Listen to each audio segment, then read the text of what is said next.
on in and sit down. You cut the hardcore crew chewing the fat. You cut us shooting the shit. You cut us in the moment. Hey everyone, I'm your hardcore host Rick Head, and we are now in the moment. As always, I have the hardcore crew with me. First, he's my sidekick, he's my partner, he's the son of a bitch, Andy. Andy, how are we doing tonight? I'm doing fine. Everybody else is doing fine too. And then we have the classic wrestling manager, Joseph Knight. Joe, what's up? Yeah, not much, guy. I'm ready to go. HWR Universe, here you come. And then we have, from Lance Moss TV, the incomparable Lance Moss. Lance, how we doing? Oh, let's get ready to do this shit. And last and certainly not least is my good friend, Double B Boudreaux. He is the WrestleGamer over WGSTV. Billy, how we doing? Small programming note for WGSTV, ladies and gentlemen. The Monday Night Raw review has been postponed until tomorrow. All right, guys. Make sure you check that out tomorrow, and that's over on youtube.com/WrestleGamer, so make sure you guys check that out. So before we get on to our main topic, we got to do this a quick round. We've always done the FMK just for a quick joke. For those of you who are under the age of 18, parents might not want to have you listening. So anyways, we're going to put a good spin on this, and I'm going to call it the FMK Triple Play. And what that means, very simple, is we're going to take the three teams of Team PCB, Team Bad, and Team Bella, and they have a choice. You can have an orgy with three of them, or fuck them. You can be a polygamist, or marry three of them, or you can be a serial killer and just kill off three. And we're going to take all 9 women, mix them all up, and do them that way. So let me see. Joe, I'm going to start off with you. Thank God he didn't go to me. Oh, great. You're next. Right when I have the woman in the room. First, you, honey. Yeah, that's right. First, her, honey. Right? Yeah. And the way she's built, definitely her first. I would kill Team Bella because I'm tired of the Bella twins. And Alicia Fox, unfortunately, is in that group, so she's dead too. I would have to fuck Team Bad and then marry into the PCB. Alrighty. Andy, over to you. I started when you mentioned it to me before. I just thought pick any of the 9 divas that were on Office. So I've basically gone for kill Charlotte and Alicia Fox and Sasha Banks, marry Paige, Brie Bella, and then I got stuck from there on. I just took them all separate because there isn't one team I'd bang all 3 out of the team. So certainly wouldn't touch Sasha Banks with a barge pole. Really? Wow. Well, you know me and not white-skinned people. Supposedly the racist. No, she just does nothing for me. I just think she's an arrogant, stuck-up bitch. Naomi, Alicia Fox, or whatever her name is, skanky mare. And that's got nothing to do with what colour she is, just a skank. Well, Alicia Fox is her name. And Charlotte, she just looks like a man in drag. It's Reed Flair. He didn't die after all. That's what I said earlier. I said to Rick, ladies and gentlemen, send all your comments to Joe. I said to Rick exactly the same sort of comment. I said to Rick, I think we should dig up Reed Flair's coffin and see if he's actually inside it. What you were saying on his grave. Well, moving on. I guess this FMK Triple Play is kind of going a little bit south. Well, you got it. What was your first indicator? Did we go to Billy and Lance yet? You know what, Billy? I'm going to go to you. Oh, thanks a lot. Let's finish this properly. Yeah, Billy. You know what? I'll let you pick one of each rather than I know, because I know you're not into the orgy thing. Oh. So we'll give you the exception to the rule. All right. In Group 1, which was your F1, Becky Lynch. Okay. The second group, the M1, I would actually pick Paige. Okay. And the third one would be the actual man-woman of the whole thing, Tamina. All right. And Lance, over to you. Okay, so for fuck, I got Charlotte, Sasha Banks, and Naomi. Mary, I got Paige, Becky Lynch, and Brie Bella. Kill, I have Nikki Bella, Tamina, and Foxy. Wow, you're actually pretty close to mine. Let me see. Who I would want to have an orgy. I'd have to say Sasha Banks. I would definitely say Becky Lynch. And I'll go with Naomi. That would be my orgy. Now, who would I want to marry? Let me see. I would probably marry Nikki. I would also marry Alicia, and I would have married Tamina. Now, the only reason why I would marry her, because I'd probably have to kill her during the marriage. No, you need a bodyguard. She's Honey, scary. honey, Do you know Tamina? witnesses knocking on the door. Get her, Tamina. I think we should write to the WWE and say they should change Tamina's theme tune to Man-Child by Nana Cherry. Damn, Andy. The only thing that scares me about Tamina is I think she might have a bigger clit than my penis. She's got a bigger clit than her dad's got a cock. She looks more of a man than her father looks. Oh, her dad's in rough shape now. He's in real prison, isn't he? You're going to. Can you imagine her He climbing won't to be the top jumping of off the any bars bedpost? anytime soon. All right, let me finish off who I'd kill. When her I'd Adam's kill. apple is bigger than yours, warning. Okay, moving on. Let me see who I could kill. I'd have to kill Brie Bella because the second she screamed Brie mode, I'd be like, no, you're done. Charlotte, unfortunately, she's just the luck of the draw. And I guess who else would I have to kill? Unfortunately, I have to kill Becky. She's sexy, but I have to fuck her first, then kill her. Yeah, knock a steampunk goggles off her head because she looks like a minion gone wrong. Can I ask a question? Sure. What if Brie yelled out to Daniel Bryan in bed? What would that do to his confidence? I wonder if she goes, yes, yes, yes. Free mode! But let's get on to our main topic. We know that the WWE beat out WCW during the Monday Night Wars. I want to flip the script, and I want to say, what would have happened if WCW won the Monday Night Wars and they wound up buying out WWE? And I think that's something that we don't think about because, since the closing of WCW, we've had no Starrcade. And if it flipped, we wouldn't have any WrestleManias. We wouldn't have any more Royal Rumbles. These are some, Survivor Series. The Big Four probably would be gone. Money in the Bank would never have, surfaced. Well, Money in the Bank might have, because remember, they like putting stuff on polls in WCW. True, but I don't think that they would have thought about that the way they did because it was really a WWE original idea. The Elimination Chamber really wouldn't have happened, but then again, there's so many things that would have been missing from both sides. Joe, I'm going to kick it over to you. What do you think? How do you think this would have affected if WCW won? Well, the one thing that would have happened is ECW would have been around because no one would have bought ECW. They would have basically, it would have been the same company. The company would have still been there. You also got to think of WCW probably would have got stagnant after a while because they didn't have the creative storylines that would have lasted a long time. We would have probably just seen a promotion of the NWO. So it would have not worked in the long run. They would have just got stagnant and they would go back to revert to what the 90s WCW was, which was a really bad program.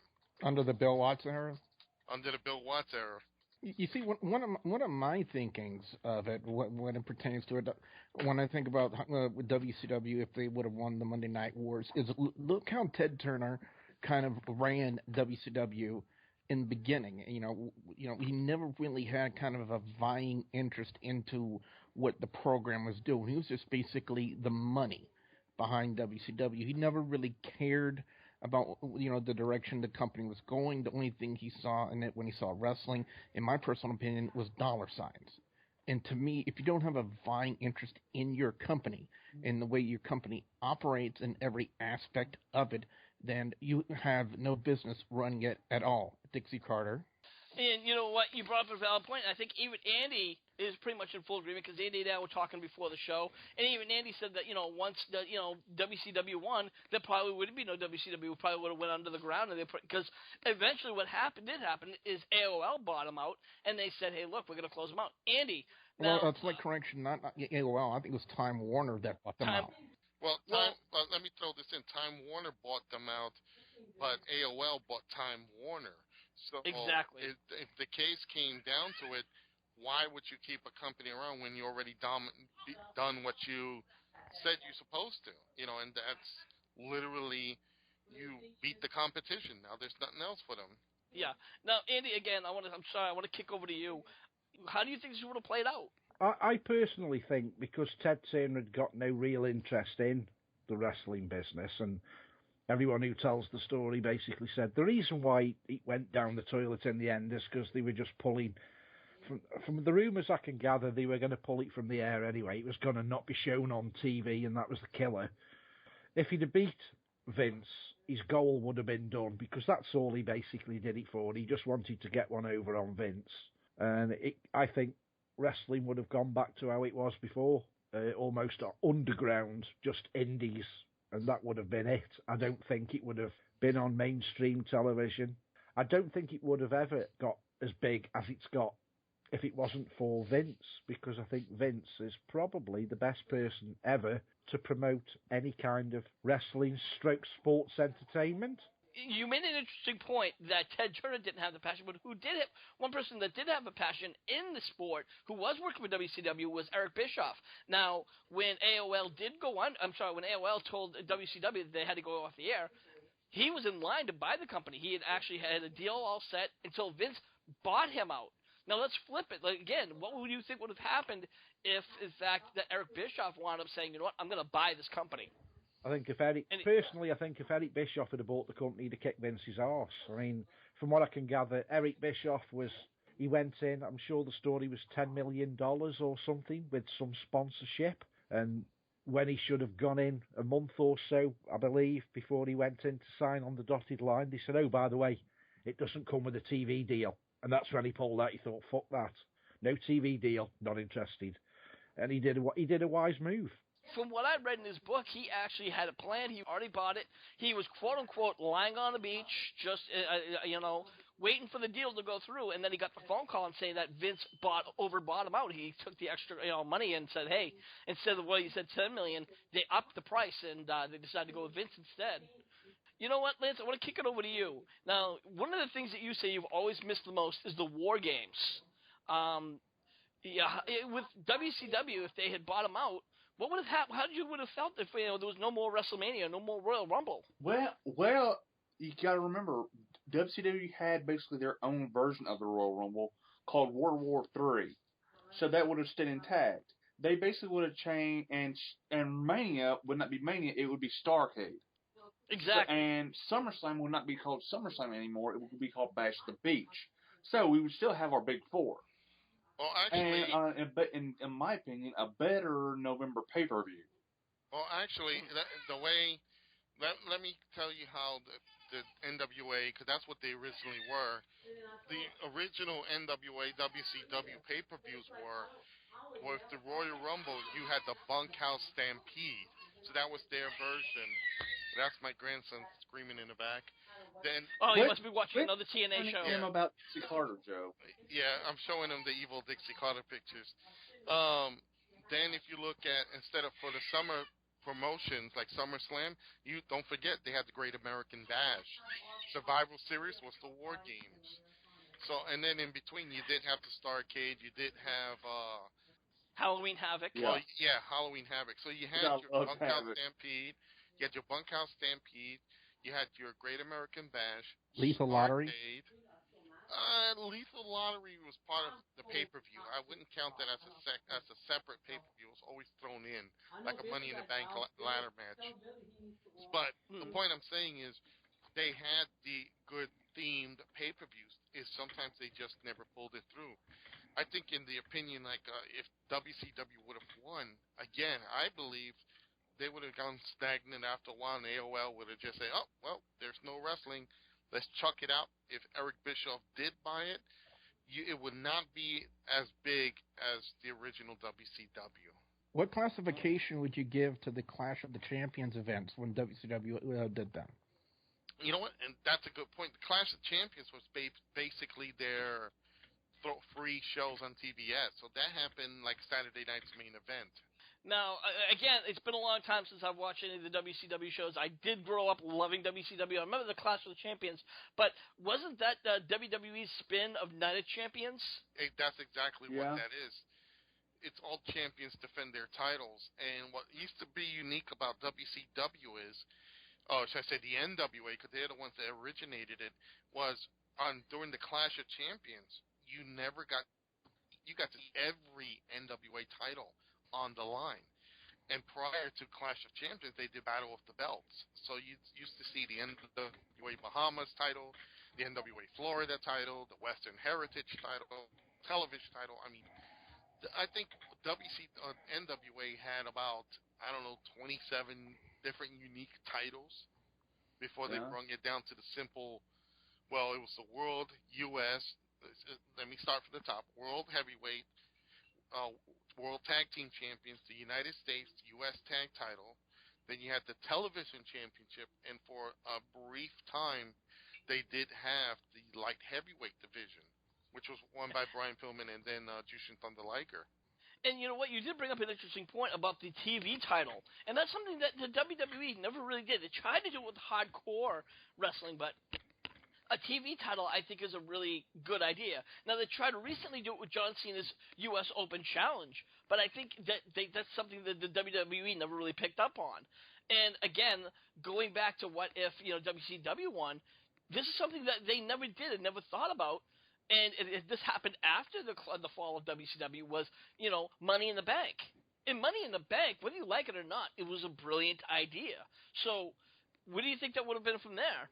Would WCW be able to create new ideas? Which something they've never really had a problem with doing, but it depends on which regime was in control. If it was the Eric Bischoff led WCW, you probably would see maybe some unique events thrown in. Maybe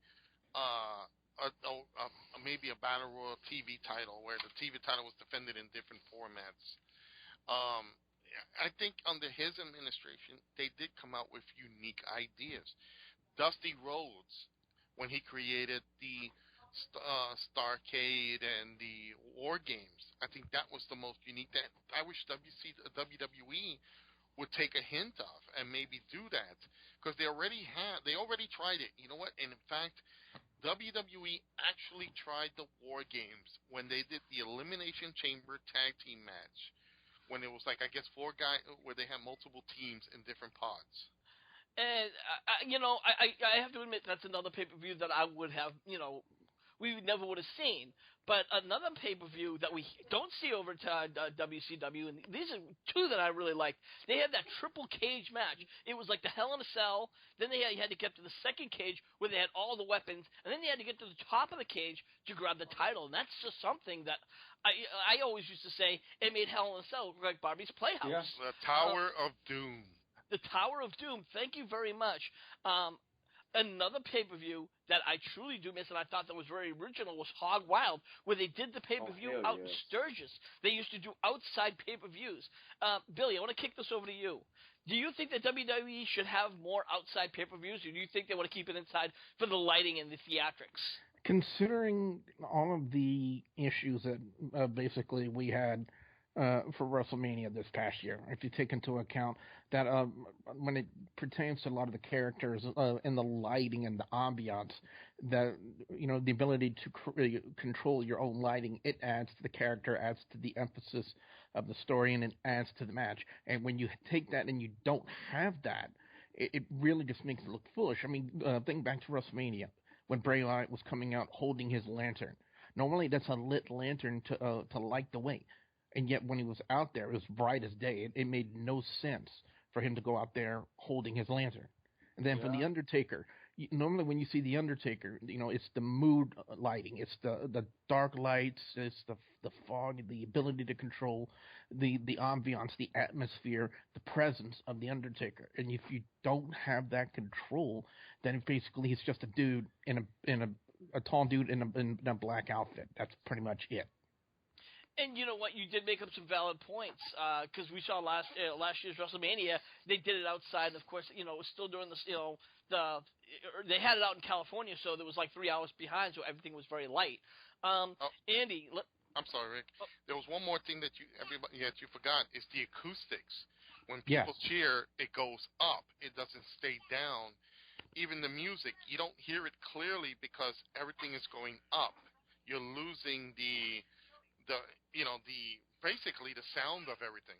But something that, like I said, and with Hog Wild, they seem to know how to do it the right way. They didn't always have the theatrics, but they had the live crowd all around it, and they had like the motorcycle. It was just the feel of it. Because Hot Rod was a relatively new concept back in the day when Eric Bischoff was doing it. They really had, I would think, basically no idea as to how it would actually pan out, because nothing like that was ever done before. Well, yes, and it was done several times. Andy, again, I want to kick this over to you. We saw The Undertaker, I think it was like one of the earlier WrestleManias, where he came out, and they were doing some kind of a themed, where he would come out in a horse, like in a carriage. WrestleMania 9. Thank you, WrestleMania 9. Thank you very much for reminding me, Andy. So, Andy, my question to you is, despite not having the lighting and theatrics, do you think they could have worked around that if they really wanted to? Oh, yeah. I mean, I think what the WWE is lacking more than anything else is, I think the word is the theatrics. They need to bring some, like, gimmicky matches back. It's not a question of, like, rehashing Halloween Havoc or anything like that.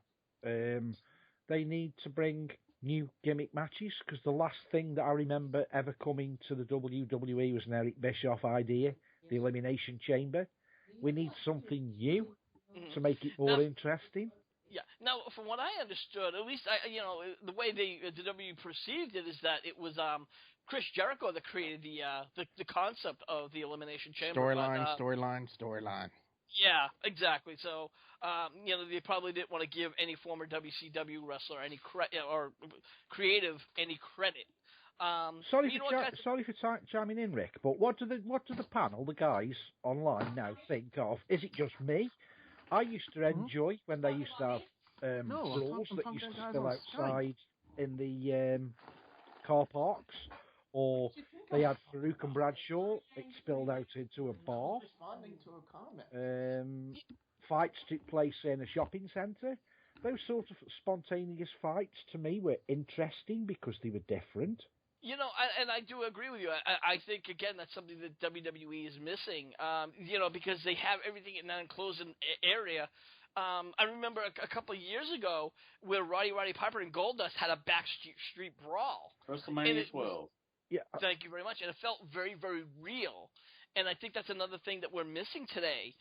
We kind of like got off the subject of WCW versus, winning the Monday Night Wars, but it's talking about how things could have been different and maybe what WWE is not doing right today. And that's where it really gets down to. More people get involved when it spills out into the arena, because then it becomes like, people think it's just as rehearsed as it is in the ring, but people think, oh, it's got out of control, it's spilled outside, and it does sort of get more exciting because it's the unknown.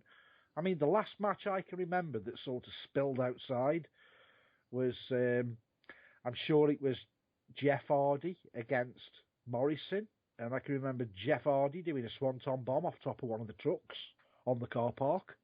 And, again, like you said, also WCW did that as well, when they had, like, that big NWO brawl, and they took Rey Mysterio, and they threw him against the one of the side things, like a dart. Yeah. And I think it was a WCW match, where they were fighting with a ring of, like, demolitioned cars in a circle of cars. I think that was for... there was a couple of instances when WCW did that. One of the instances I can remember from the latter part of WCW is when they crowned their first hardcore champion, which was the Sandman, who was known in WCW as Hardcore Hack. The only other instance that I could think of when it pertains to that kind of scenario, if you remember when the inception of the Giant versus Hulk Hogan storyline, like pre-NWO days, when it was Hogan versus the Dungeon of Doom, and they had like this monster truck battle, which was just absolutely horrendous and ridiculous to begin with. And WCW had its good points, and then on the same token, WCW's had a lot of bad points and a lot of bad ideas. And I think one of the worst ideas was, well, there's two of them. One was RoboCop in WCW freeing Sting out of a cage. I thought there was just no believability to it whatsoever.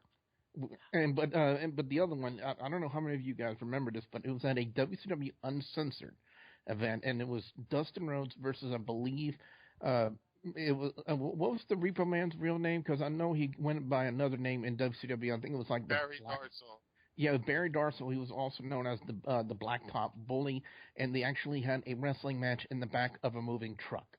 Now, you talked about some of the mistakes that they made. They did make some mistakes. If you could recall, Vince Russo, when he tried to do an on-screen character, he actually gave himself the WCW title. That was a mistake. And then I forget the guy. David Arquette. Thank you. They gave it to David Arquette, and I'm like, what the fuck are you guys Russo doing? is a better, more believable champion than David Arquette. Not much, but still more believable. Here's the thing, though, that Vince Russo actually, and I've heard in interviews, actually justifies his position because he said whether it's good or bad, he got people talking about it, and that was more important to him. You know, that's very possible, but I mean, I've also heard him in more recent ones where he said that it wasn't really the best idea because he was getting a lot of injuries. He had no wrestling skills at all. He never had any wrestling training, so he got several concussions. And he said, hindsight's 20/20. He says, if I go back and do it, I would not have done it again. But you know what, guys? We're going to wrap things up right here, and we want you, the fans, what are your thoughts? What do you guys would have thought that if WCW had beaten out WWE, where would wrestling be today? Please put your comments in the comments section below. Make sure you like this video, and also please take a few seconds and click that subscribe button. And if you really want to join in the conversation, we are over in the Facebook chat groups under HWR Chat Room. I'd love to again like to thank the Hardcore crew for coming on. We have the son of a bitch Andy. Andy, where can everybody find you? What do you got going on? Yeah, you can find me at www.stokehaunted.com. Got an Halloween investigation at the place where I got attacked last time. That's coming up on Halloween night, Saturday. And just quickly, if the WCW had have carried on with wrestling, there's one thing that I realised came out of WCW, which was a good thing. They bought pyros, so they bought more of a technical aspect. I just wonder how good it would be today. Because the WWE offered a good product, but I think WCW offered a better product. Presentation-wise, I 100% agree. And that's the incomparable Lance Moss. Lance, you're over at Lance Moss TV on YouTube. What do you got going on over there? I got album reviews, NASCAR discussion videos, redneck Gorman cooking videos, musical equipment reviews, some rants, and every Wednesday night at 7 Central, 8 Eastern, I go live with Lance Moss TV and friends. I never know who's going to show up. And, well, hit me up on Twitter. It's at Lance Moss TV. He is the WrestleGamer. Double B. He's the only guy that I know that could possibly put wrestling and video games and mash them together. Billy, you're over WGSTV. Where can everyone find you? What do you got coming up? Well, I've got the introduction of either a brand new psychological horror that was released on Steam just today called The Park, or a continuation of Dead Space 3. I've seen either or because considering how Steam chooses to run on my laptop. Sometimes not very well. But like I said at the onset, also the Monday Night Raw review will be postponed until tomorrow due to my busy schedule that was today. So I do apologize for that. But for folks who want to check me out, it's at youtube.com/WrestleGamer. And last and certainly not least, he is the classic wrestling manager, Joseph Knight. Excuse me if I can talk. Joe, what do you got going on? Where can everyone find you? Well, they can find me on Facebook at facebook.com Joseph Knight Manager. They can follow me on Twitter at JKnightCWA. Basically, I'm just following the news, trying to get more news and inside tips, what's going on behind the scenes in TNA and in the WWE. You can take a few seconds of your time and hit that subscribe button to support HWR. So for the Hardcore crew, I am your Hardcore host, Rick Henson. We'll see you when we see you. All right. I did the show. Lance, tell Elmo to get this picture of Oksana out of my face. Thank you for listening to this edition of In the Moment. Make sure you follow us at any one of our locations, whether it's YouTube, Dailymotion, and now SoundCloud.com under the name HWR Show. Until the next time, this is your Hardcore host, Rick Head, saying we'll see you when we see you.